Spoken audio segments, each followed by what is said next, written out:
வேலுண்டு வினையில்லை, மயிலுண்டு பயமில்லை. சர்வம் கிருஷ்ணார்ப்பணம். இன்றைய ஜோதிட டிப்ஸ் யோகம் மற்றும் அவயோகம் என்கிற தலைப்பில் நம்ம நேற்று குருமங்கள யோகம் பற்றி சொல்லியிருந்தோம்.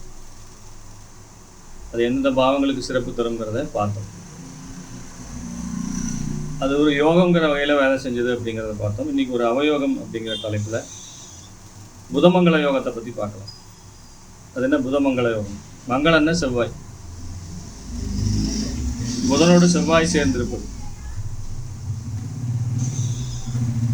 12 ராசியில் இந்த சேர்க்கை எங்கே வேணா இருக்கலாங்க. இந்த குறிப்பிட்ட பாவத்தில் தான் இருக்கணுங்கிற அவசியம் இல்லை. ஏன்னா காலபுருஷ தத்துவ ரீதியாக பார்க்கும்போது மேஷத்தை லக்னமாக அடிப்படையாக கொண்டு தான் இந்த கிரக சேர்க்கைகள் யோகமாக வேலை செய்தா அவயோகமாக வேலை செய்வதா அப்படிங்கிறத முடிவு செய்யுது. 12 லக்னத்துக்குமே அது பொருந்தும். அப்படி பார்க்கும்போது உங்கள் லக்னத்துக்கு இது எந்த பாவமாக வருதுங்கிறதையும் பார்த்துக்கோங்க. அது எந்தெந்த ராசிக்கு அவயோகம் செய்யும்னு சொல்கிறேன். நீங்கள் அந்த ராசி உங்கள் லக்னத்துக்கு என்ன ராசியாக வருதுங்கிறத பார்த்துக்கோங்க. பார்த்துக்கிட்டு அதுக்கு தகுந்த மாதிரி பலன்களையும் அதில் சேர்த்திக்கலாம். பொதுவாகவே அவயோகம் எப்படி ஃபார்ம் ஆகுது அப்படின்னு பார்த்தீங்கன்னா 6, 8, 12 அதிபதிகள் சேர்க்கை. 6, 8, 12 துஸ்தானங்கள் என்று சொல்லப்பட்டது. அந்த அதிபதிகள் சேர்க்கை பொதுவாக அவயோகம் என்று சொல்லப்பட்டது. இதில் 3 அப்படிங்கிறது ரொம்ப குழப்பமாக இருக்குங்க. அதனால் 2 கிரகமாக பார்த்தா தான் அது சிறப்பாக இருக்கும். பொதுவில் இந்த 3 ஆதிபத்தியங்களில் 6, 8, 12களில் ஏதாவது 2 கிரகங்கள் ஒன்று சேர்ந்தாலே என்ன பண்ணிடுங்க, அந்த பாவகம் சார்ந்த தீமையை செய்ய ஆரம்பிச்சிடும். அதாவது நமக்கு எதிராளிங்க கூட்டு சேர்ந்துக்கிட்டு நமக்கு எதிராக வேலை செய்கிறாங்கன்னு அர்த்தம். தனிப்பட்ட முறையில் வேலை செய்கிறத விட 2 பேர் கூட்டாக சேர்ந்தாங்கன்னா இந்த வேலை எப்படி இருக்குங்க, நல்ல கெட்டியாக இருக்கும். நமக்கு எதிரான சூழ்ச்சிகள் ரொம்ப பிரமாதமாக இருக்கும். அந்த வகையில் இந்த புதன் செவ்வாய் சேர்க்கை புதமங்கள யோகம் என்று, இது அவயோகம்னு தான் சொல்லணும், ஆனால் அவயோகன்ற வார்த்தை கிடையாது. அதனால் புதமங்கள யோகம் என்று சொல்லப்பட்டது. இந்த அவயோகம் எப்படி வேலை செய்யுது அப்படின்னு பாருங்கள். மேஷராசிக்கு 6 கூடைய புதன், 8 கூடைய செவ்வாய். மேஷராசியை பொறுத்தவரையிலும் இது 6, 8 அதிபதிகள் சேர்க்கை. மேஷ லக்ன பாவங்களா, காலபுருஷ லக்னம், அதுக்கு 6க்கும் 8க்கும் உடையவர்கள் 2 ஆதிபத்தியம், அதாவது 2மே துஸ்தான ஆதிபத்தியம். துஸ்தான ஆதிபத்தியம் வாங்கின 2 பேர் நமக்கு எதிராக கூட்டு சேர்ந்து சூழ்ச்சி நடத்துகிறாங்க. ஒரு ஆள்கிட்டே அடி வாங்க முடியாதுங்க, 2 பேர் சேர்ந்துட்டு அடித்தா.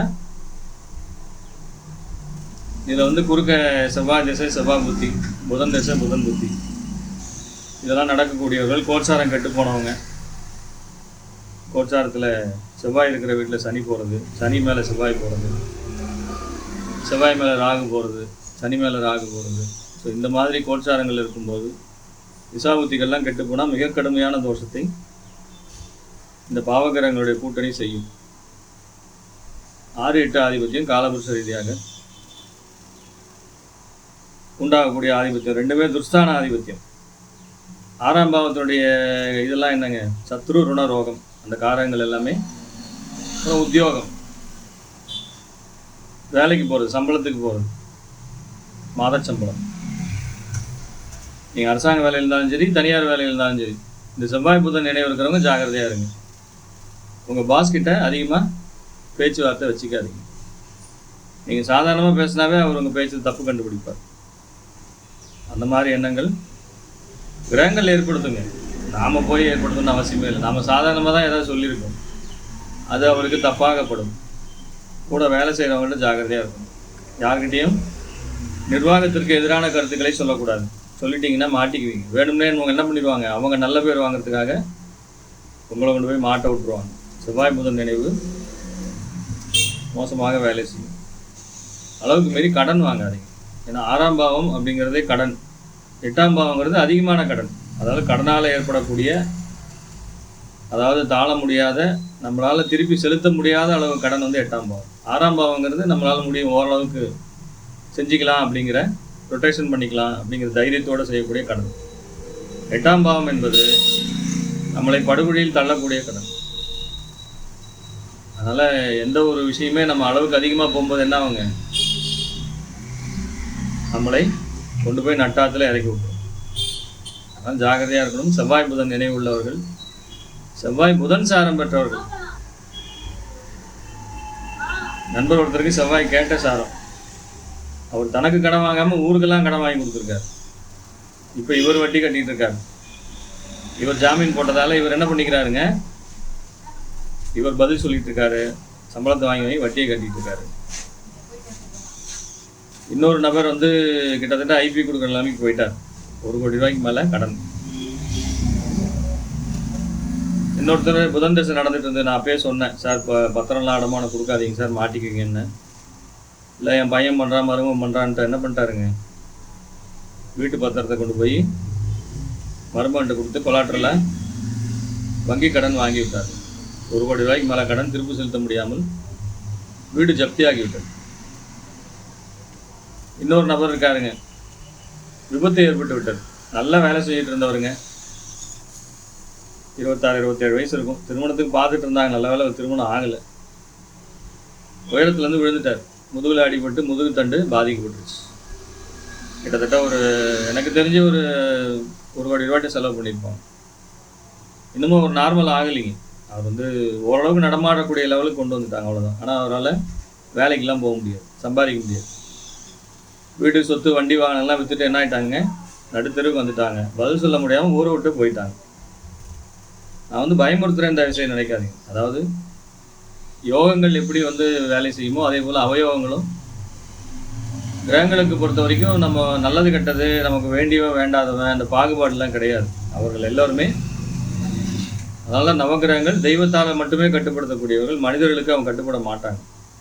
அதனால் நம்மளால் முடிஞ்சது அந்த கிரகங்களுக்கு போய் என்ன பண்ணியிருந்தேங்க, செவ்வாய் புதன் நினைவு உள்ளவர்கள். நான் ஏற்கனவே வந்து புதனுக்கு வந்து திருவெண்காடு இது கொடுத்துருக்கேன், என்னோடய வீடியோவில் பார்த்தீங்கன்னா தெரியும். அந்த பரிகாரத்தை போய் பண்ணுங்க.